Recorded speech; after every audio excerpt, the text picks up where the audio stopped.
안녕하세요. 두 번째 인생입니다. 오늘은 이민 관련 신고의 모든 것에 대해서 한번 알아보겠습니다.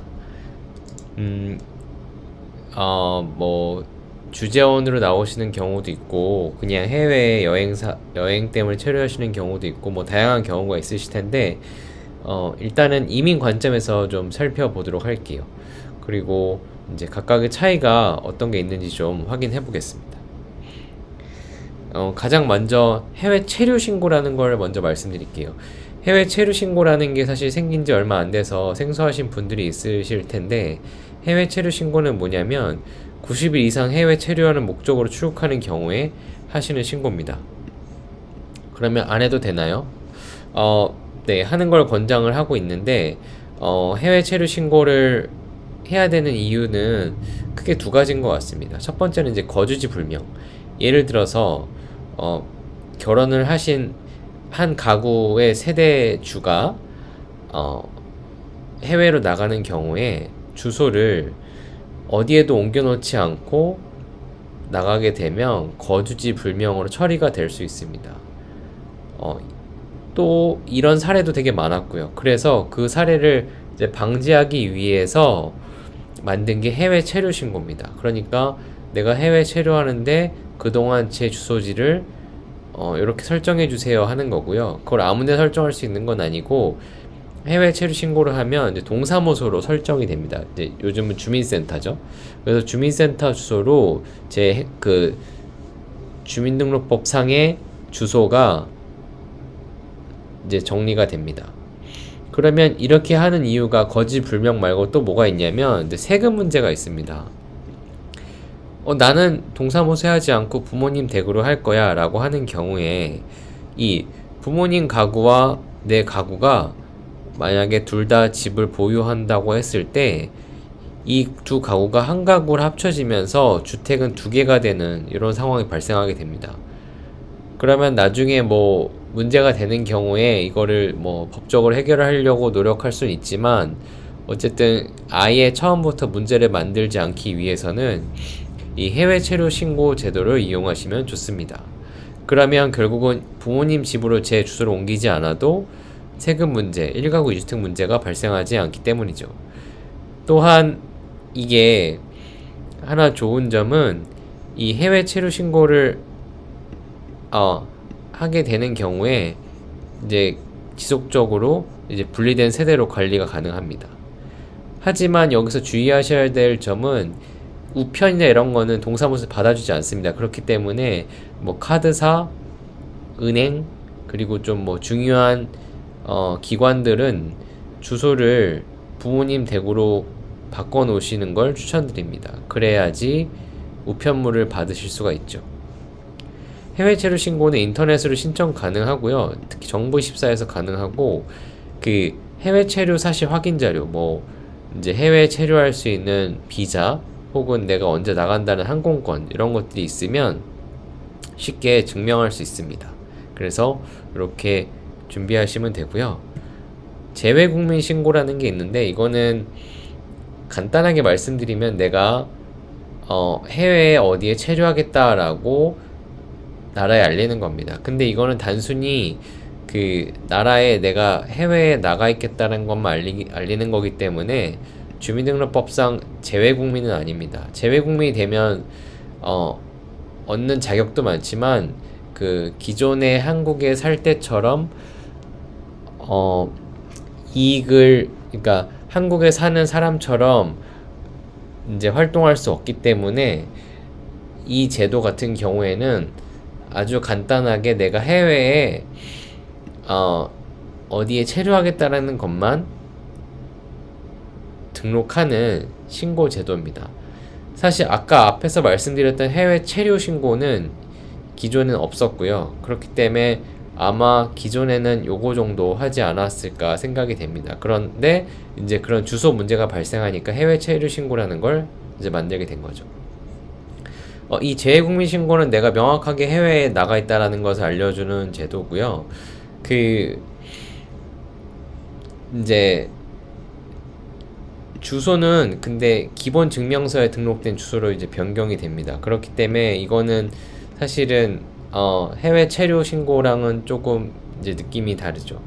근데 그러면 이걸 왜 신고하는지 좀 찾아봤더니 뭐 기존에는 이제 뭐 재외국민으로서 인정받아야 되는 경우에 좀 활용을 한다고 하더라고요.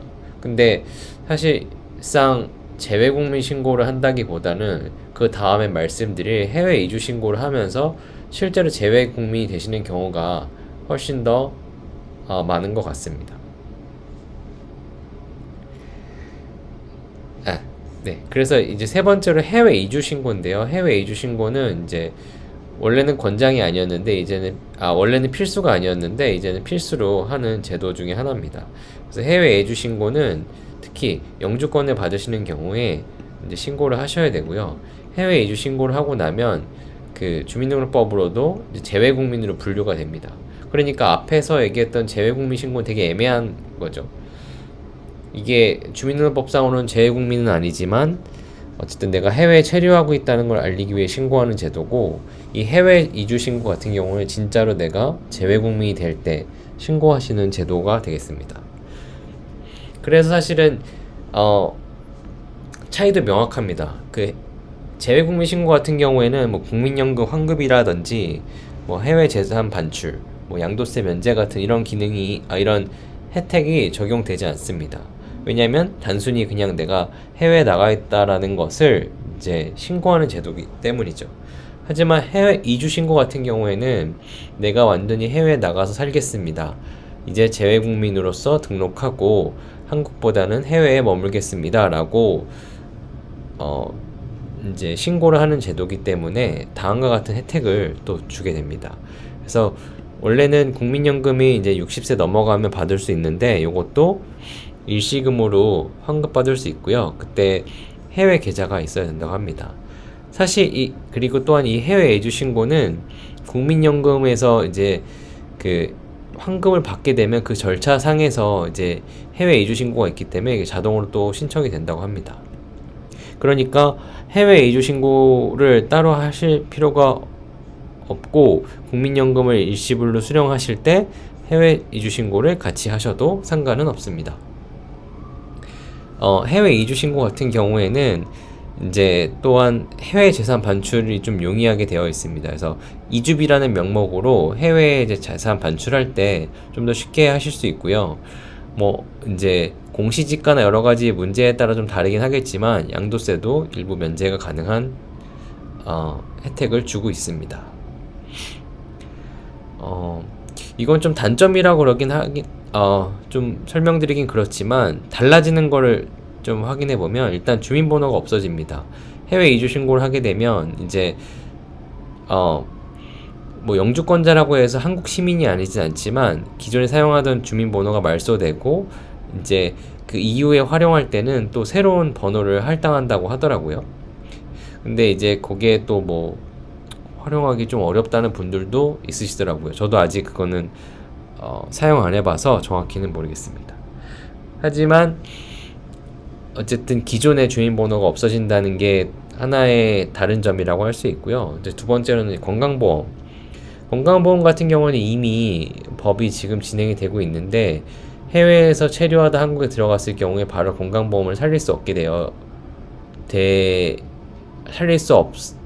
없게 하려고 지금 법이 개정되고 있습니다. 그래서 6개월 이상 체류해야지 다시 건강보험을 이제 쓸 수 있게 해주는 제도가 지금 이제 법이 법제화되고 있는데 그거랑 상관없이 이제 이주 신고를 하게 되면 바로 건강보험이 이제 만료가 됩니다. 그러니까 다시 살리기 위해서는 그 과정이 또 필요한 거죠. 만약에 그렇지 않고 그냥 제가 여행을 길게 갔다가 들어오는 경우에는 바로 건강보험을 사용할 수가 있는데 이렇게 이주 신고를 하게 되면 그런 부분이 또 달라지는 점이라고 할 수 있습니다. 하지만 이 이주 신고가 뭐 선택이 아니고 지금은 이제 의무로 되어 있기 때문에 그 절차에 따라서 이제 필히 신고를 하셔야 됩니다. 그러니까 이 세 개의 차이점을 가지고 이제 본인의 상황에 맞게 정확히 선택하시면 되는데요. 뭐 주재원으로 나오시는 경우에는 이주 신고는 물론 영주권자가 되시면 달라지겠지만 주재원으로 나오시는 경우에는 내가 주택에 문제가 있거나 혹은 그런 게 신경이 쓰이면 이제 해외 체류 신고를 하고 나오시면 될 것 같고요. 이제 영주권자가 나오실 때는 해외 이주 신고를 영주권을 받으신 다음에 하시면 되고, 해외에서 영주권을 취득하시는 경우에도 그때부터 이제 해외 이주 신고를 하시면 됩니다. 그래서 오늘은 이렇게 세 가지에 대해서 좀 알아봤습니다. 그래서 이제 재외국민이나 이런 것들 등록하는 게 결국은 이제 나중에 뭐 해외에서 살고 있다는 걸 증명할 때도 활용되기 때문에 지금 상황에 맞는 제도를 선택하셔서 정확하게 신고하시는 게 여러 가지 문제를 해결하는 데 훨씬 더 도움이 되지 않을까라는 생각이 듭니다. 네, 오늘은 간단하게 이 제도에 대해서 알아봤고요. 오늘은 여기서 영상을 마치도록 하겠습니다. 감사합니다.